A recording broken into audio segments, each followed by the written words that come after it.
Hi, I'm Mary Louise VanNatta, and I'm coming to you today from CCTV, continuing discussions about diabetes in our community. And I'm really excited today to have two fabulous guests with us. Nathanial and Tiffany, why don't you guys introduce yourselves? My name is Nathanial Darnell. I'm Vice President of Diabetes Support Services here in Salem, Oregon. I'm Tiffany Robbins. I am a certified personal trainer for Epic Fitness. Welcome, you guys. So Diabetes Support Services is a nonprofit here in Salem. Can you tell us a little bit about that? Sure. Diabetes Support Services is 8 years old. It was co-founded by Al and Sandra Underberg, who have been members of the diabetic community for over 50 years. Al was diagnosed at the age of 22, was told he'd be dead by the age of 45, and turned 74, almost Really? 3 weeks ago. That's fantastic. And so they started doing community intervention and outreach 8 years ago. And recently I became affiliated with the organization to help with the organization's growth and do a lot of research and a lot of liaison work with groups like Willamette University, OHSU, and Kaiser Permanente. Sure, very big issue in our community, Huge. isn't it? It's enormous. What are we finding that's Well- happening in the diabetic world? Well, something that's changed dramatically over the past 20 years is just the rate of our youth developing diabetes. Up to 25% of our youth, the youth are either pre-diabetic or diabetic, and it's 20 years ago that was unheard of. If someone was a child and diabetic, they were a diabetic type 1. And now we have individuals that are 10, 13 years old, they're developing diabetes type 2. So type 1 is the one that's a medical condition that you're... Well, they're both medical conditions, but the bigger issue in type 1s is that the pancreas stops working. Okay. So they no longer produce insulin. Okay, That's so either that from, could happen to me. Yeah, trauma and infection. Not even on my lifestyle. It just happens. Exactly. Okay. Type 2 is highly correlated with food and sugar, quite frankly. Okay. That's when we hear about that people are developing as they're getting older. Yeah, It used to be an older person's disease. That's correct. And so it's often defined as a lifestyle disease.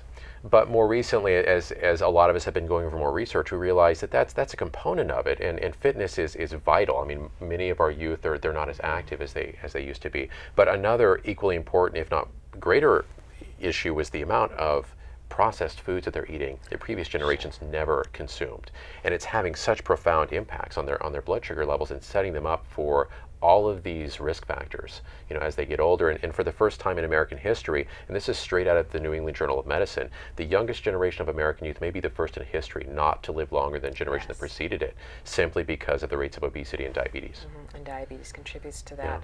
Yeah. And so, Nathaniel, I know you brought with you today Tiffany Robbins, who is a certified personal trainer who understands exercise, but I also understands diabetes. I do. So tell me your story.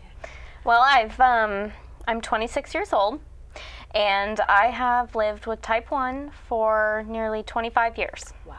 So I was diagnosed at the age of 1, nearly 2, and I do not remember being very different as a child. Diabetes was something that my mother took care of, and it was everyday life for me. I would get my injections on time, I would eat my snacks on time, and everything was very scheduled.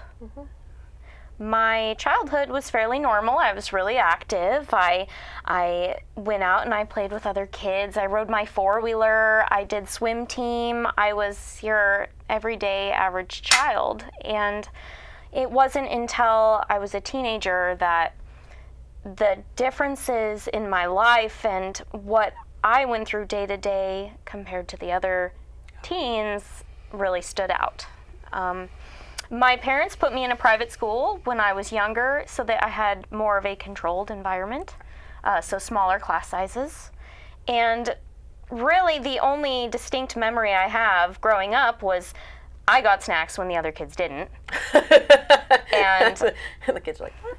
Yeah, and when there was birthdays, I didn't get a cookie or a cake. I got something a little more sensible. But as a teenager, I entered a public high school, and it was a world that I had never seen. I did not know that kids were so judgmental, and it was incredibly important to fit in. Going into a school where there was over 2,000 teenagers made me feel like I stood out. And I really did not know how to socialize with new kids. I had grown up with the same people, kindergarten through 8th grade. And so... And probably you didn't have your mom there all the time, making sure everything went exactly how it was supposed to go. Oh, there was no mother hen, and there was no, elected teacher to make sure that I was doing fine. And I really started to feel uncomfortable. I started to feel like I stood out. And one of the biggest things that I had found was my friends socially wanted to go out and eat. Sure. And our lunchtime was our only real social time to just make friends, and it revolved around food. And it was hard for me because I felt a little limited. I felt like I didn't get to eat what the other kids were getting.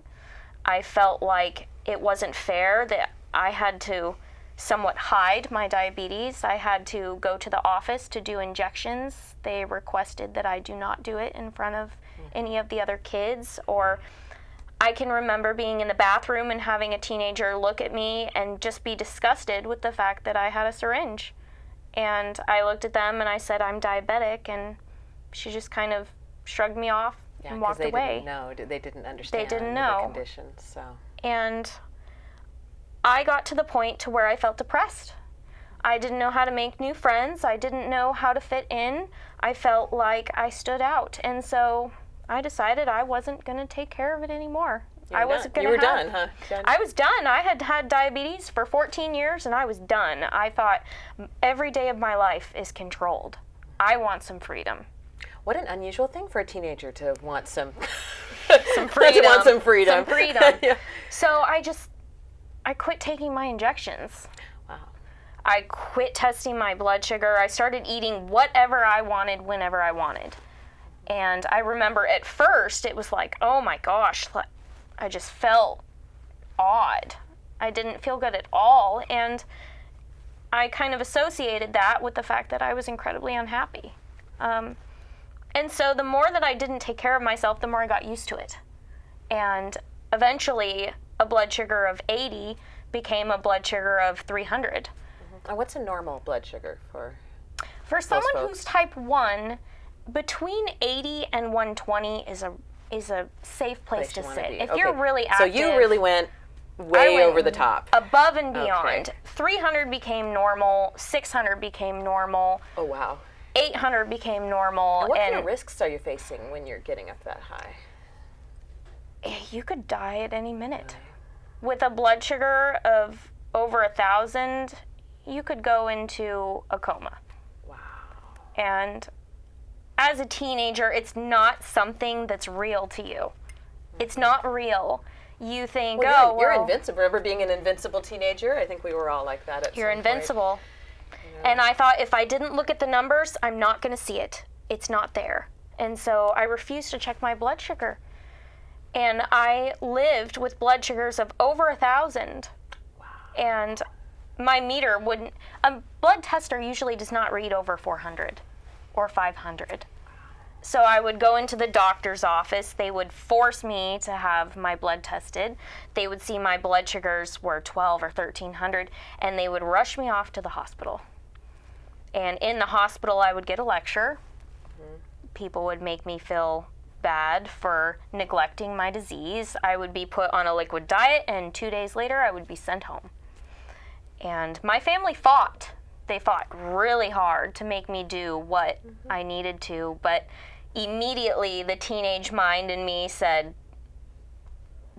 why do I want to listen to what you're saying? I want to do what I want to do. So the more they fought with me, the more I fought back. And I assume your health was in pretty bad shape then. Or would no one from the outside know? You know, the thing with diabetes is complications from not taking care of yourself. There are symptoms that are immediate, but the damage shows up years later. Okay. And so, seemingly, I looked fine. And then the weight loss started. And I remember there was a period of time when I wasn't taking my injections that I had gone from my average healthy weight of 120 pounds. I had gotten depressed and bumped up to about 170. And then when I quit taking care of myself, I, in 1 year, dropped from 170 pounds to about 85. Oh my. So that was really probably a wake-up call for everyone around you that something wasn't It was right. something that I didn't notice very much, but everybody else around me thought something's wrong. And I lived in the routine of getting up, throwing up in the shower 2 or 3 times, going to school, and going home early, probably at 1 o'clock, 12:30, nearly every day for about 2 years. And then my parents had decided maybe it's her school. Maybe it's the fact we put her in this school. So they moved me to another school. Same thing. Same. So then you're even, more set back with your relationships and all of those things that. I was the new kid again. Yeah. So, Yeah. I mean, looking at you now, something must have changed. Take me there. I'm dying to hear the story. Well, I had lived like that for, at this time, 5 years. I left high school for an entire year because I was too sick to sit in class. And I can remember graduating from high school, and on my night of my graduation, I was at the party, and I was eating the cake and pizza with all the other kids, and I fell asleep. And I remember waking up at the end of the party. And I didn't fall asleep because I was tired. I fell asleep because my blood sugar was well over 1,000. And I couldn't consciously keep myself awake. Your blood becomes like syrup, and everything slows down. So I woke up and I thought to myself, oh my God, not only did I miss the party, like I missed high school. I missed everything. I was too sick to experience high school. And so I thought to myself, I missed my life, but now I'm going to miss everything that's coming next. I'm going to die. And I can remember being terrified. I'm going to die if I don't change something. And so I decided slowly I was going to start taking my insulin. And I can remember the day I started, I gave myself just a small injection. And my legs and my arms and my hands and my face swelled up like a balloon. My skin got tight like a sausage casing, and I started shaking. And it was my body just reacting to not being able to utilize sugar for so long. I had terrible swelling in my legs to where I couldn't wear shoes. I had to wear slippers. And I would sweat consistently to the point of where my shirt was dripping in sweat. In the middle of winter, I was wearing a tank top. So your body was trying to get itself back in balance, is that? Yes. Okay. So, it took me an entire year. And the biggest changes that I had to make were I had to get rid of the food that I was eating, because in high school, I would drink a half gallon of orange juice. I would eat 10 ice cream sandwiches in a row. I would eat tubs of Velveeta cheese and donuts and pizza and anything I could find. And when you don't have any insulin, there's no way to find any kind of satisfaction when you're eating. Your body can't use the sugar that you're eating. Got it. So you feel like you're starving. And so I was eating all day long. Fast food 4 or 5 times. And I was starving. And I couldn't figure out, why am I still hungry? I'd keep eating and eating. And so I had to go with cold turkey. I knew I couldn't slowly wean off of that. I had to get it out of my life. And so I went for natural foods. And I went for fruits and vegetables, yogurts, lean meats, and a small amount of whole grains. But bread, honestly, was something that I knew I had a problem with. That's your trigger. And I wanted to get rid of it because it made it easier for me to stay on track. So with changing my diet, it took me a year to get my blood sugars in a normal range, and within a year, with the help of a really amazing endocrinologist, I went from an A1C of a 17.5. Okay, now what's an A1C? It is not to get too off track, but a hemoglobin A1C is the measurement of your blood sugar, your average blood sugar over an extended period of time. So it's usually between 2 and 3 months. okay. So the level of A1C is just a way of expressing how high your blood sugars on average are. So get to know yourself. Yes. Okay, got it. A type 1 diabetic should sit at about a 6. A 6 is good for a type 1. So being a 17.5, it was shocking to my doctors and the hospitals that I had been to. They had never seen someone alive that was that high. It stops at 20. You can't go any higher than 20. Once you hit 20, you're dead. Okay. 0, you're dead. 20, you're dead. You want to be in the sweet spot, Okay. right around 6. Well, you must have done something going the right direction. I just remember looking back and doctors looking at me and they said, "How are you walking? How are you're functioning?" They didn't know how I was just like, "Someone get me a sandwich." Like, they didn't know how I was functioning day to day like an average person. So when did you reach out to DSS? Well, What after point I got my diabetes under control, I ended up going to college and had really found that exercise was the one thing that helped me. I ran into a million different complications, things that were detrimental to my life, and I had to do something to save myself, so I started exercising. And, it was a very long journey coming from what happened after high school to the complications. Once I got everything under control, I ran into things that I didn't know how to deal with. And so, my first term of college, I felt like I had something in my eyes. And I thought it was makeup, and I would rub it, and I think, this is odd. So I went to the eye doctor. I drove myself there, and he said, "If you don't have surgery right now, you will be blind for the rest of your life." And as a 19-year-old girl, I said, are you kidding? And he said, "No, you need to have surgery today. We're sending you to the retina specialist in Salem.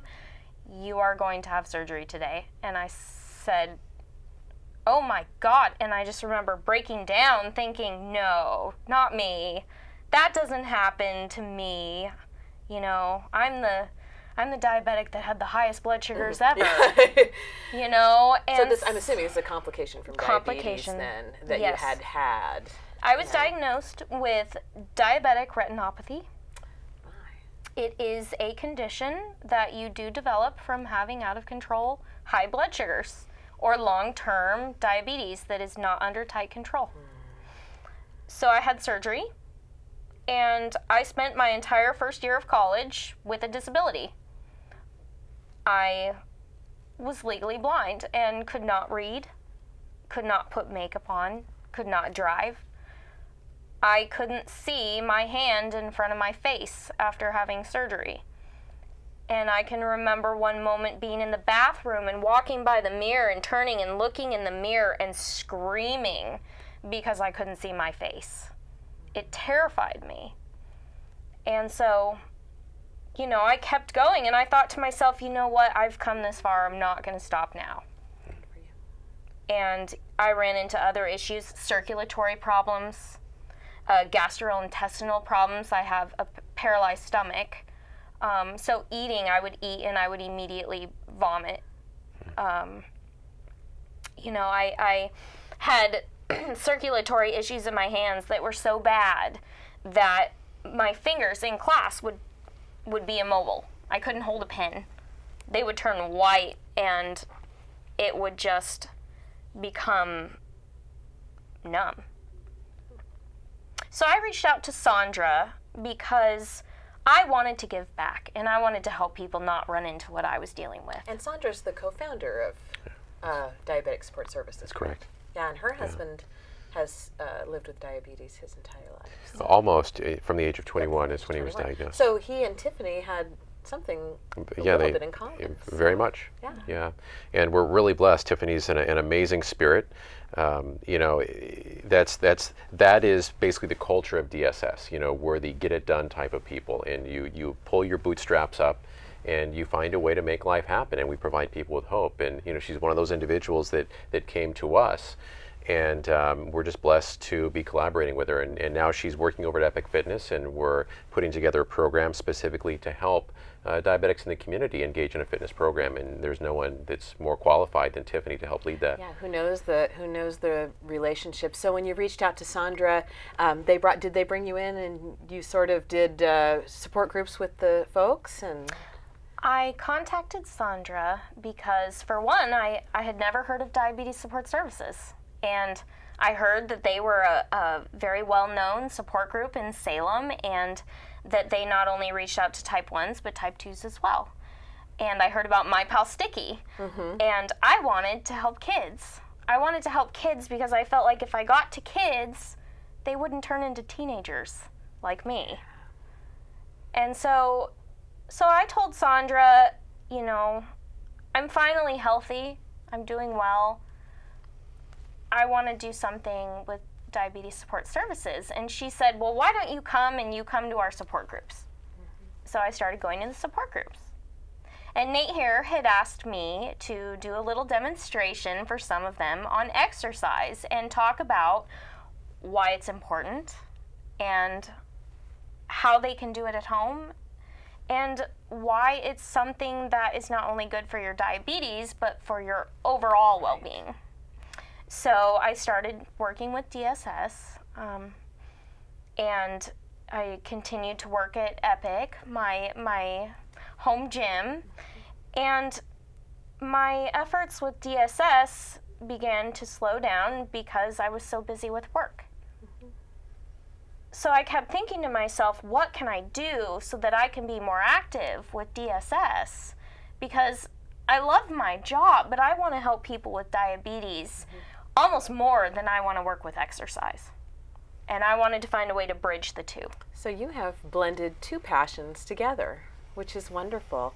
So much story. So I want to make sure that I help finish up your story in a way. So you had your eye surgery, and obviously you've recovered beautifully from that. And has that just taken you on a course after that, pretty much to health? Because you look like you're in great shape, and I am very healthy now. You know, I still have complications. Sure. My vision is still extremely damaged to the point of where, you know, I hardly drive. I have a difficult time reading.